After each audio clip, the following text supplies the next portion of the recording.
Hi, പുതിയൊരു വീഡിയോയിലേക്ക് എല്ലാവർക്കും സ്വാഗതം. ഇപ്പോൾ ഞാൻ വന്നിരിക്കുന്നത് എന്താണെന്ന് വെച്ച് കഴിഞ്ഞാൽ ഓട്ടോറിക്ഷ പെർമിറ്റിനെ കുറിച്ചും ഓട്ടോറിക്ഷ പെർമിറ്റിൻ്റെ വേലേനെക്കുറിച്ചും, അതായത് ആലപ്പുഴ ടൗൺ പെർമിറ്റ്, അതാണ് ഞാൻ പറയുന്നത് കേട്ടോ. എല്ലാ പെർമിറ്റില്ല, ഒരുപാട് പെർമിറ്റുകൾ നമ്മുടെ സമൂഹത്തുണ്ടെങ്കിലും ആലപ്പുഴ ടൗൺ പെർമിറ്റിനെ കുറിച്ചാണ് ഞാൻ പറയുന്നത്. പിന്നെ ഒരുപാട് ആൾക്കാർക്ക് ഡൗട്ടുകളുണ്ട്. ഒരു സ്റ്റാൻഡിൽ നിന്ന് വേറെ സ്റ്റാൻഡിൽ പോയി കഴിഞ്ഞാൽ അവിടെ വണ്ടി ഇടാൻ പറ്റുമോ എന്നൊക്കെയുള്ള ഡൗട്ട് ഒരുപാട് ഇൻസ്റ്റയിൽ നമ്മുടെ ആലപ്പുഴ ഓട്ടോറിക്ഷനെ കുറിച്ച് ഒരുപാട് ഡൗട്ടുകൾ വന്നു തുടങ്ങിയിട്ടുണ്ട്. അപ്പോൾ 6 പോയിൻറ്റ് ഞാൻ നോട്ട് ചെയ്ത പോയിൻറ്റ് എന്തൊക്കെയാണെന്ന് ഞാൻ പറയാം. അപ്പോൾ ഇൻസ്റ്റയിലാകട്ടെ ഫേസ്ബുക്കിലാകട്ടെ ഒരുപാട് മെസ്സേജസ് വരുന്നുണ്ട് ഈ ടൗൺ ബേസ് ചെയ്തുള്ള ഡൗട്ടുകളെ കുറിച്ചൊക്കെ.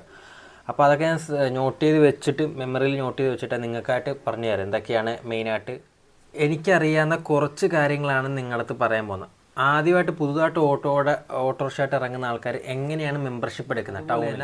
ആലപ്പുഴ പഞ്ചായത്തുള്ള ഓട്ടോറിക്ഷക്കാർക്ക് ടൗണിൽ കിടന്ന് ഓടാൻ പറ്റുമോ, അതുപോലെ പഞ്ചായത്ത് ഓട്ടോക്ക് ടൗൺ പെർമിറ്റ് കയറ്റാൻ പറ്റുമോ, ഇതൊക്കെയാണ് മെയിൻ. നമ്മൾ ടൗൺ വണ്ടീൻ്റെ പെർമിറ്റ് RTO ഓഫീസിൽ നിന്ന് കൊടുക്കുന്നുണ്ടോ പുതിയ വണ്ടിക്ക്, പിന്നെ അതുപോലെ വണ്ടി പെർമിറ്റിൻ്റെ വില എങ്ങനെയാണ് നിശ്ചയിക്കുന്നത്, ഇതിനെക്കുറിച്ചൊക്കെയുള്ള വീഡിയോ ആയിട്ടാണ് പറയുന്നത്. ഓൾ കേരളായ ഇലക്ട്രിക് ഓട്ടോ എന്തുകൊണ്ട് നമ്മുടെ ടൗൺ സ്റ്റാൻഡുകളിൽ പിടിച്ച് ഓടാൻ പറ്റുന്നില്ല. അതുപോലെ എൻ്റെ ഷോർട്സ് വീഡിയോയിലൊക്കെ ഒരുപാട് ആൾക്കാർ കമൻ്റായിട്ട് വരുന്നുണ്ട്, പറയുന്ന ഒരു കാര്യമാണ് എല്ലാ സ്റ്റാൻഡുകളിലും പിടിച്ച് ഓടാൻ പറ്റുന്നുണ്ടോ ടൗൺ പെർമിറ്റ് ആയി കഴിഞ്ഞാൽ.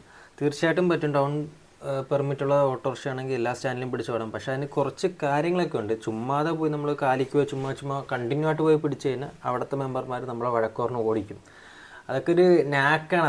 അത് ഞാൻ വിശദമായിട്ട് ഈ വീഡിയോയിലൂടെ ഞാൻ പറഞ്ഞു. അതെ, ആദ്യത്തെ ഡൗട്ടാണ് എങ്ങനെയാണ് പുതുതായിട്ട് വരുന്ന ആൾക്കാർക്ക് മെമ്പർഷിപ്പ് എടുക്കുന്നത് ടൗണിലെ പെർമിറ്റ് എന്ന് പറഞ്ഞാൽ അറിയാമല്ലോ, നമുക്ക് എല്ലാ സ്റ്റാൻഡുകളിലും പിടിച്ച് ഓടാൻ പറ്റുമെങ്കിൽ തന്നെയായാലും നമുക്കൊരു സ്വന്തമായിട്ടൊരു സ്റ്റാൻഡ് വേണം. അതങ്ങനെയാണ് ഈ ഓട്ടോ പ്രസ്ഥാനത്തിൽ നിൽക്കുമ്പോൾ നമുക്ക് സ്വന്തമായിട്ടൊരു സ്റ്റാൻഡ് വേണ്ട ഒരു ആവശ്യമുണ്ട്.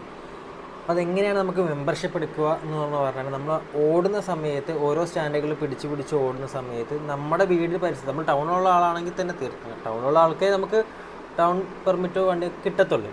അപ്പോൾ നമ്മുടെ വീടിൻ്റെ അടുത്തുള്ള തന്നെ സ്റ്റാൻഡിൽ നമുക്ക് അപേക്ഷ കൊടുക്കാം. നിങ്ങളുടെ വീടിൻ്റെ അടുത്തുള്ള ഓട്ടോ സ്റ്റാൻഡിലെ കൺവീനർ ആരാണെന്ന് അന്വേഷിച്ച് കൺവീനറിൻ്റെ അടുത്ത് നേരിട്ട് പോയി നിങ്ങൾ കാര്യം പറയുക. എനിക്ക് ഓട്ടോ ഓടണം, എനിക്കിവിടെ മെമ്പർഷിപ്പ് വേണം എന്ന് നിങ്ങൾ പറയുക. ഓരോ സ്ഥലത്തും ഓരോ മെമ്പർഷിപ്പ്, ഓരോ യൂണിയനാണ്. നിങ്ങൾക്ക് പറ്റിയ യൂണിയൻ അവിടെ ഉണ്ടെങ്കിൽ നിങ്ങൾ തീർച്ചയായിട്ടും കൈ കൊടുക്കുക. അവിടെ ചെന്ന് കാര്യം പറയുക, എനിക്ക് മെമ്പർഷിപ്പ് തന്നേ പറ്റത്തുള്ളൂ എന്ന് പറയുക. തീർച്ചയായിട്ടും അവർ തരാതിരിക്കത്തില്ല. പിന്നെ ചില സ്റ്റാൻഡുകളിൽ എന്ന് പറഞ്ഞാൽ ഒരുപാട് ഓട്ടോകളുണ്ടെങ്കിൽ അവർക്ക് തരാൻ ഇച്ചിരി തടസ്സമുണ്ട്. ഒരു കൺവീനർ എന്നുള്ള നിലക്ക് എടുത്ത് തരാൻ പറ്റത്തില്ല, എടുത്തോ പിടിച്ചെന്ന് പറഞ്ഞാൽ.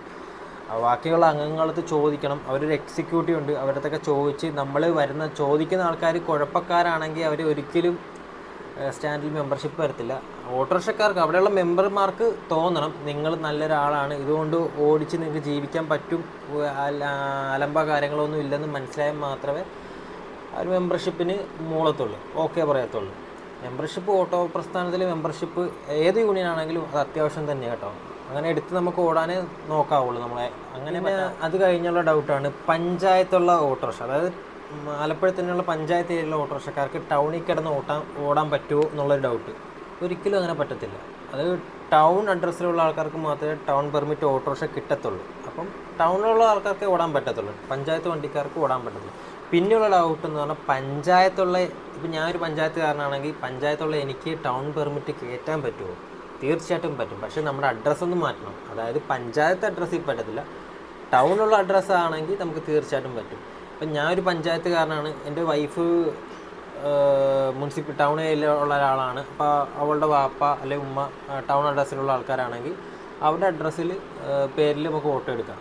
എന്നിട്ട് നമുക്ക് ടൗണിൽ കിടന്ന് ഓടുന്നുണ്ടോന്നും കുഴപ്പമില്ല. അങ്ങനെ ഓടുന്ന ഒരുപാട് പേരുണ്ട്, അമ്പലപ്പുഴയിൽ നിന്നും മണ്ണഞ്ചേരി എന്ന് പറയുന്ന സ്ഥലങ്ങൾ. പഞ്ചായത്ത് വണ്ടിക്ക് ടൗൺ പെർമിറ്റ് കയറ്റിക്കഴിഞ്ഞാൽ തീർച്ചയായിട്ടും നിങ്ങൾക്ക് എല്ലാ സ്റ്റാൻഡിലും, ടൗണിലുള്ള എല്ലാ സ്റ്റാൻഡുകളിലും പിടിച്ച് ഓടാൻ തീർച്ചയായിട്ടും പറ്റും. എന്നുള്ള ഡൗട്ടാണ്. പുതിയ വണ്ടിക്കാർക്ക് പോലും പെർമിറ്റ് നിലവിൽ RTO ഓഫീസിൽ നിന്ന് കിട്ടുന്നില്ല. അതായത് ഓൾറെഡി ഉള്ള പെർമിറ്റ് തന്നെയാണ്. ഇപ്പോൾ എൻ്റെ ഓട്ടോയ്ക്ക് പെർമിറ്റ് ഉണ്ടെങ്കിൽ ഞാനൊരു പുതിയ ഓട്ടോ എടുക്കുവാണെങ്കിൽ എനിക്ക് ആ ഓട്ടോയിലോട്ട് എൻ്റെ പെർമിറ്റ് കയറ്റാം. പിന്നെ ഇപ്പോഴത്തെ നിയമം, പക്ഷേ ഇപ്പം നിയമ അടിസ്ഥാനത്തിൽ കൂടിയ മോഡലിലോട്ട് മാത്രമേ നമ്മുടെ പെർമിറ്റ് ആഡാക്കാൻ പറ്റത്തുള്ളൂ. അതായത് ഇപ്പോൾ എൻ്റെ 2011 മോഡൽ ഓട്ടോയാണെങ്കിൽ 2010 എനിക്ക് ആക്കാൻ പറ്റത്തില്ല. ഓട്ടോയാണ് ഞാൻ എടുക്കുന്നതെങ്കിൽ എൻ്റെ പെർമിറ്റ് കയറ്റാൻ പറ്റത്തില്ല. 2011 ഓട്ടോയാണെങ്കിൽ 2012 മോഡലോട്ട് എനിക്ക് കയറ്റാൻ പറ്റത്തുള്ളൂ. മിനിമം ഒരു 2 മാസത്തിനെങ്കിലും നമ്മുടെ ഓട്ടോറിക്ഷ മൂത്തതാണെങ്കിൽ മാത്രമേ നമ്മുടെ പെർമിറ്റ് ഇപ്പോൾ കയറ്റാൻ പറ്റത്തില്ല. ഇപ്പോൾ നിലവിലിപ്പോൾ ഉടനെ വന്ന ഒരു ഇതാണ്. ഇപ്പം അങ്ങനെയാണ്. ഇപ്പോൾ ഇപ്പോൾ എല്ലാ കാര്യങ്ങളും ചെയ്തുകൊണ്ടിരിക്കുന്നത്. ആ ഒരു അടിസ്ഥാനത്തിലാണ് വണ്ടീൻ്റെ പെർമിറ്റ് വില അടിസ്ഥാനപ്പെടുത്തുന്നത്. ഇപ്പോൾ എൻ്റെ പെർമിറ്റ് ഞാൻ വേറൊരാൾക്ക് കൊടുക്കണമെങ്കിൽ അത് എൻ്റെ ഇഷ്ടമായിരിക്കും. 35, 40, 45, 50 പറയുന്നവരൊക്കെ ഉണ്ട്. പലതും പല ആൾക്കാരും പല റേറ്റിലാണ് പറയുന്നത്. അതായത് നമ്മുടെ ഓട്ടോ പഴകുന്നോറും നമ്മുടെ പെർമിറ്റിന് വില കൂടി വരും. മനസ്സിലായി? ഇപ്പോൾ എൻ്റെ വണ്ടീൻ്റെ പെർമിറ്റ് 2009 മുകളിൽ പെർമിറ്റ് ആണെങ്കിൽ ആ പെർമിറ്റ് ഏത് ഓട്ടോറിക്ഷയ്ക്ക് വേണമെങ്കിലും കയറ്റാം. മനസ്സിലായോ? ഈ വേറൊരാൾ സെക്കൻഡ് ഓട്ടോറിക്ഷ എടുക്കുകയാണെങ്കിൽ ഒരു 2010 മുകളിൽ ഓട്ടോറിക്ഷ, അല്ലെങ്കിൽ 11 മുകളിൽ ഓട്ടോറിക്ഷ, 15 മുകളിൽ ഓട്ടോറിക്ഷ ആണെങ്കിൽ ആ പെർമിറ്റ് എൻ്റെ പെർമിറ്റ് കയറ്റാൻ പറ്റും. അതേസമയം ഞാൻ എൻ്റെ 2009 ഓട്ടോറിക്ഷ എന്നത് ഈ ഓട്ടോ ഞാൻ കൊടുത്തിട്ട് 2007 ഓട്ടോറിക്ഷ എടുത്തതിന് എനിക്ക് കയറ്റാൻ പറ്റത്തില്ല. വണ്ടിയിൽ പെർമിറ്റ് കയറ്റാൻ പറ്റത്തില്ല. അതുകൊണ്ട് ആ ഒരു അടിസ്ഥാനത്തിലാണ് വണ്ടീൻ്റെ പെർമിറ്റ് വില കയറി ഇറങ്ങിയൊക്കെ വരുന്നത്. അത് നിങ്ങൾ നോട്ട് ചെയ്ത് വെച്ചോണം. അങ്ങനെയാണ്. എന്നാലും ഒരു ഏകദേശം പെർമിറ്റ് വില വരുന്ന ഒരു 35 തൊട്ട് ഒരു 45-ൻ്റെ ഇടയിലൊക്കെ വരുന്നുണ്ട്. എന്നാലും ആലപ്പുഴ പെർമിറ്റിൻ്റെ വില വരുന്നത്, ഈ വില വരുന്നത് RTO ഓഫീസിലോ ഒന്നുമല്ല നമ്മൾ പൈസ കൊടുക്കേണ്ടത്. ഏത് ഓട്ടോറിക്ഷൻ്റെ RC കൊണ്ടുവരുന്ന ഏതാണ് നമ്മൾ പെർമിറ്റ് എടുക്കുന്നത് ആ ആൾക്കാണ് ഈ പൈസ കൊടുക്കേണ്ടത് കേട്ടോ. അതുപോലെ തന്നെ ഇലക്ട്രിക് ഓട്ടോകൾ ഇപ്പോൾ ടൗണിൽ ഒരുപാട് കണ്ടുവരുന്നുണ്ട്. ഈ നമ്മുടെ ആലപ്പുഴ ടൗണിനെക്കാട്ടും കൂടുതലും പഞ്ചായത്ത് ഏരിയയിലാണ് കണ്ടുവരുന്നത്. ആലപ്പുഴ ടൗണിൽ ഇലക്ട്രിക് ഓട്ടോകൾ ഇത്രയും കുറയാൻ കാരണം എന്താണെന്ന് വെച്ച് കഴിഞ്ഞാൽ നമ്മുടെ ടൗൺ പെർമിറ്റ് അതിനകത്ത് ആഡ് ചെയ്യാൻ പറ്റുന്നില്ല എന്നുള്ളൊരു ചെറിയൊരു ബുദ്ധിമുട്ടുണ്ട്. അതുകൊണ്ട് മാത്രം ഇപ്പോൾ കോർപ്പറേഷനായ നമ്മുടെ തൊട്ടടുത്ത് കിടക്കുന്ന എറണാകുളം സിറ്റികളിലൊക്കെ ഇലക്ട്രിക് ഓട്ടോക്ക് പുതിയ ഇലക്ട്രിക് ഓട്ടോ എടുക്കുവാണെങ്കിൽ നിലവിൽ ആ പുള്ളീൻ്റെ ഡീസലോ CNG ഏത് പെർമിറ്റുള്ള ആണെങ്കിൽ തന്നെയാലും ഇലക്ട്രിക് ഓട്ടോയിലോട്ട് കയറ്റാൻ പറ്റും. പക്ഷേ നമ്മുടെ മുനിസിപ്പാലിറ്റി ആലപ്പുഴയുടെ കാര്യം പറയുന്നത്, മുനിസിപ്പാലിറ്റിയിലോട്ട് ഇലക്ട്രിക് ഓട്ടോയിലോട്ട് കയറ്റാൻ പറ്റുന്നില്ല. എന്തോ ഒരു തടസ്സമുണ്ട്. അതുകൊണ്ട് മാത്രമാണ് ആലപ്പുഴ ടൗണിൽ ഇലക്ട്രിക് ഓട്ടോകൾ ഇച്ചിരി കുറഞ്ഞിരിക്കുന്നത്. ഇലക്ട്രിക് ഓട്ടോക്കാർക്കെല്ലാം ഇഷ്ടമുള്ളൊരു ഓട്ടോ തന്നെയാണ്. പക്ഷേ മെയിനായിട്ടെന്ന് പറഞ്ഞാൽ ആലപ്പുഴ ടൗണിൽ ഓടണമെങ്കിൽ നമുക്ക് പെർമിറ്റ് കയറ്റാൻ പറ്റണം. പെർമിറ്റ് കയറ്റിയാൽ മാത്രമേ നമുക്ക് ഇന്ന സ്റ്റാൻഡിൽ നിന്ന് ഇപ്പോൾ ഒരു ബസ് സ്റ്റാൻഡിൽ നിന്ന് ഒരു ഓട്ടം കിട്ടി. ഇപ്പം ബീച്ച് സ്റ്റാൻഡിലോട്ട് പോകുന്നു, ബീച്ച് സ്റ്റാൻഡിൽ വണ്ടിയില്ല, അല്ല വണ്ടി ഉണ്ടെങ്കിൽ തന്നെ ഇടാൻ ക്യാപ്പ് ഉണ്ടെങ്കിൽ വണ്ടി ഇടണമെങ്കിൽ നമുക്ക് പെർമിറ്റ് ഉണ്ടെങ്കിൽ ഇടാൻ പറ്റത്തുള്ളൂ. അല്ല അപ്പോൾ അവിടുത്തെ മെമ്പർമാരും പറയും വണ്ടി എടുത്തുകൊണ്ട് പോകാമെന്ന് പറയും. പെർമിറ്റ് ഇല്ലെങ്കിൽ നമുക്ക് വണ്ടി ഇടാൻ പറ്റില്ല. അപ്പം ആലപ്പുഴയിൽ എപ്പോഴും മുൻതൂക്കത്തിൽ നിൽക്കുന്നതെന്ന് പറഞ്ഞാൽ ഓട്ടോറിക്ഷ ഏതും ആയിക്കോട്ടെ പെർമിറ്റ് കയറ്റാൻ പറ്റുന്നുണ്ടാണ് എല്ലാ ഓട്ടോറിക്ഷയായിട്ട് പുതുതായിട്ട് എടുക്കാൻ പറ്റുന്ന ആൾക്കാർ ശ്രദ്ധിക്കേണ്ടത്. നമുക്ക് പെർമിറ്റ് കയറ്റിയാൽ മാത്രമേ നമുക്ക് എല്ലാ സ്റ്റാൻഡുകളിലും പിടിച്ച് സ്വതന്ത്രമായിട്ട് ഓടാൻ പറ്റത്തുള്ളൂ. അതുപോലെ ടൗൺ പെർമിറ്റ് നമ്മുടെ ഓട്ടോയിലോട്ട് കയറ്റുന്നവരെ ഞാൻ പറഞ്ഞല്ലോ, അതായത് ആരും തെറ്റിദ്ധരിക്കരുത്. നമ്മുടെ പെർമിറ്റ് മാത്രമായിട്ട് നമ്മുടെ ഓട്ടോയിലോട്ട് കയറ്റുമല്ല ചെയ്യുന്നത്. നിലവിൽ ഏത് പെർമിറ്റാണ് നമ്മൾ എടുക്കാൻ നിൽക്കുന്നത് ആ ഓട്ടോ RC നമ്മുടെ പേരിലോട്ട് ആക്കണം. ആക്കിയാൽ മാത്രമേ നമ്മുടെ ഏത് ഓട്ടോ ആണോ ആ ഓട്ടോയിലോട്ട് പെർമിറ്റ് കയറ്റാൻ പറ്റുക. അല്ലാതെ പെർമിറ്റ് മാത്രമായിട്ട് ഒരു ഓട്ടോയിൽ നിന്ന് നമ്മുടെ ഓട്ടോയിലോട്ട് ആക്കാൻ പറ്റത്തില്ല കേട്ടോ. അപ്പം അതിൻ്റെ ആയിട്ടുള്ള ഫീസ് കാര്യങ്ങളൊക്കെ ഏകദേശം ഒരു 5 തൊട്ട് 6.5 രൂപയൊക്കെ വരുമ്പോൾ ഏകദേശം ഞാൻ ഒരു കണക്ക് പറയാം. ഒരു ഓട്ടോ നമ്മുടെ പേരിലോട്ടാക്കി അതിനകത്തുള്ള പെർമിറ്റ് നമ്മുടെ ഓട്ടോയിലോട്ടാക്കി പിന്നെ തിരിച്ച് ആ ഓട്ടോ പഞ്ചായത്ത് പെർമിറ്റാക്കി ഒക്കെ വരുമ്പോൾ ഒരു കണക്കാണത്. ഏകദേശം ഒരു 5.5 രൂപ 6.5 രൂപയൊക്കെ വരുമെന്ന് എനിക്ക് തോന്നുന്നു. പിന്നെ അതുപോലെ തന്നെ ഏറ്റവും ഡൗട്ടുള്ള കാര്യം, എൻ്റെ ഷോർട്സ് വീഡിയോയിലൊക്കെ ഒരുപാട് ആൾക്കാർ ചോദിക്കുന്നുണ്ട് എല്ലാ സ്റ്റാൻഡിലും പിടിച്ച് വണ്ടി ഓടാൻ പറ്റുന്നുണ്ട്, ഞങ്ങളുടെ സ്റ്റാൻഡിൽ അങ്ങനെ പറ്റുന്നില്ല.